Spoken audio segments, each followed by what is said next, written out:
I'm Grant Threlkeld, and this is my Module 13 for EDL 951 about torts in education. So what are torts? A tort is an actionable or civil wrong committed against one person by another that is independent of contract.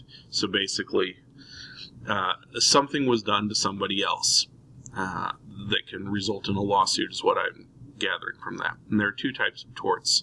There's an intentional tort, which meant that a person intentionally tried to harm someone else. And then there's the unintentional tort, where a wrong was perpetrated by someone who failed to exercise a degree of care in doing what is otherwise permissible.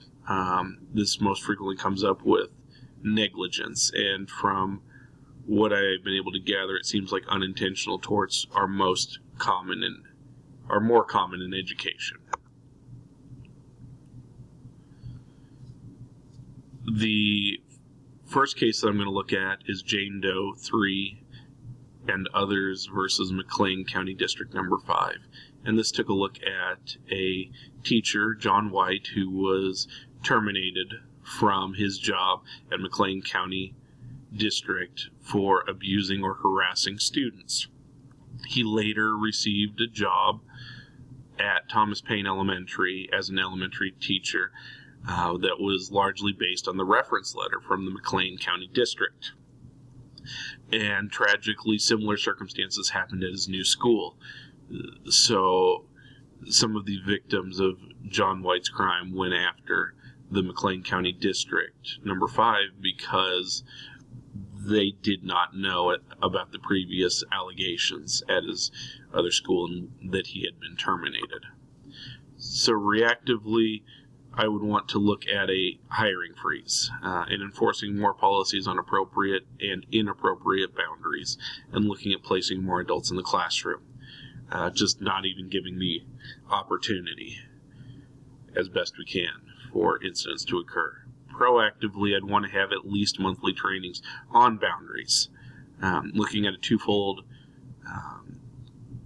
system of verifying references and having administrators in the classroom at least daily so that they can build the positive relationships with all students, so that if something ever were to arise, even not to the severity, that the students feel comfortable being able to go talk to the administrator. And ethically, all students have a right to a safe educational environment, and there needs to be open communication with all stakeholders to ensure that complaints are heard. The next case I'm looking at is Barnett v. Caldwell. Antoine Williams was a student at Benjamin Hayes High School. The teacher, Ms. Caldwell, stepped out of the classroom and asked an aide to listen for anything. The school district had a policy that students were not to be left attended. However, it does say in Georgia law that teachers have the ability to step out of their classroom for a discretionary act, but it's not, at that time it was not defined as to what a discretionary act was. Antoine and his peer engaged in some horseplay. Antoine fell, and something landed on top of him, and he lacerated a blood vessel. He later passed away at the hospital. In this particular case, the district was not found to be liable because of that discretionary act clause. So reactively, teachers are not allowed to leave the classroom without a certified staff member in the classroom. And I would potentially do more walkthroughs for Ms. Caldwell and look at defining what would be an appropriate time to leave the classroom, to step out into the hallway. Or proactively, I'd want to work with the staff to clarify what would be a discretionary event and how to gain the coverage necessary. I doubt that this would have happened if there would have been an adult directly in the room. And students should always be supervised in order to provide a safe environment. Tragedies such as this have the ability to be prevented, and we should always look for those opportunities. The next one was NM versus Anchorage School District. In this one, in this particular case, NM was a kindergartner, and his school was being dismissed, he ran to his mom. He tripped and fell. There had recently been some trees that had been cut down along the walking path, and some of the stumps were still there. When he fell, the tree stumps penetrated his frontal lobe, which caused permanent damage. In this case, the district was found to be negligent, and the family was awarded a $4.5 million justice. So reactively, it would be teachers must walk their students to their parent. In this case, NM ran to his mom. So teachers must walk them to their parent or to the parent vehicle. Proactively, first of all, we've got to work with maintenance to ensure that the pathways are always free and clear of any potential obstacles. And that if work like that is going to be done, that either it's done at a time that students are not there, such as over the summer break or any of the other breaks, or we need to have an alternative path ready to go that teachers and staff know about in advance. And then I would also want to make sure that we're making frequent walks along walking paths looking for potential problems.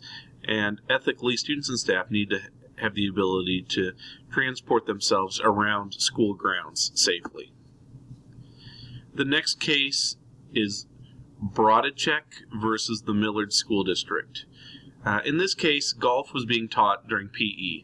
David Brodacek had never played golf and asked for assistance from one of his peers, a peer who was in his group. They were in groups of 4 to 5, came up and accidentally hit David in the face with the club, and David passed away. There were 2 teachers in the room. There was a teacher and a student teacher in the gym at that time, and there were written instructions on how to safely teach golf indoors. It involved students being on one side and the golf equipment being on the other side, so that of the gym, so that way there wasn't that possibility that they could essentially co-mingle.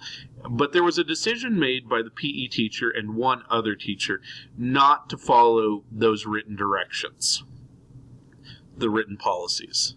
So reactively, it would be, we're not going to teach golf indoors. We're going to make sure that there's plenty of space, and that there may require an additional adult supervision to ensure that safety can be achieved. In this particular case, the PE teacher was over by a group of girls, and the student teacher was focusing on one student. Proactively, we need to work with all teachers, and specifically teachers with student teachers, on how to supervise students, and reviewing why policies are in place, and work on scheduling times that those policies can be reviewed, so that way a ineffective policy can potentially be replaced, or an outdated policy can be updated. And ethically, school policies are in place for a reason. Before making a change, it needs to be evaluated for potential problems. And working with teachers on how to have a student teacher, that having a student teacher isn't just a great, now I don't have to teach for 6 weeks or whatever it may be. The last one is Johnson Johnson v. the School District of Millard.